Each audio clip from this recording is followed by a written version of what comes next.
एक मी जो माझा बडी त्याचं एक बरं. एक्झाम्पल दिलं, पण असे आमच्याकडे स्टाफमध्ये जवळजवळ 14-15 लोक ज्यांचं बरं. कुठल्या ना कुठल्या अँगलनी अपलिफ्टमेंट केलं, म्हणजे त्यांना स्किल्स येतात. हो. डायव्हिंग करता येणं किंवा हवामानाची परख कळणं, की कसं आहे, वारा कधी येणार, पाऊस बरोबर. कसा आहे, हे सगळं त्यांना त्यांचं कळतं. लोकल ज्ञान जास्त महत्वाचं. किंवा कुठल्या प्रकारची साईट कुठे मिळेल, कुठे मासे जास्त आहेत, हे सगळं त्यांना माहिती आहे. बर. तू आत्ता म्हणालास की तुला समुद्राच्या पाण्यात जाऊन काम करायला लागतं, तर साधारणपणे किती वेळ तू करू शकतोस काम? किती वेळ थांबायला लागतं पाण्यात? ऍव्हरेज किती आहे, किंवा मॅक्झिमम आणि मिनिमम किती वेळ?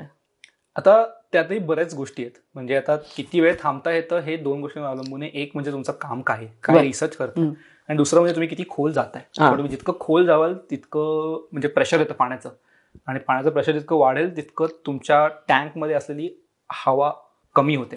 प्रेशर इन्क्रीजेस, व्हॉल्यूम डिक्रीजेस जे आहे तसं होतं. त्यामुळे जितकं खोल झालं तितकं तुमच्याकडे टँकमध्ये हवा कमी आहे, त्यामुळे वेळ कमी होते. तर तुम्हाला वेळ कमी असतो तितकं करायचं. पण आता आम्ही साधारण एक 6-7 मीटर मध्ये असतो, त्यामुळे आम्हाला बराच वेळ टँक जातो, कारण इतकं प्रेशर होत नाही. पण आता परत कामावरती जे आम्ही लॉंग टर्म मॉनिटरिंग करतो, त्यासाठी आम्हाला बरंच म्हणजे पाण्यातल्या पाण्यात ते 30 मीटर प्लॉटवरतीच आम्हाला पोहावं लागतं पाण्याच्या खाली. तर त्यासाठी साधारण 1 तास 1-1.5 तास पुरतो.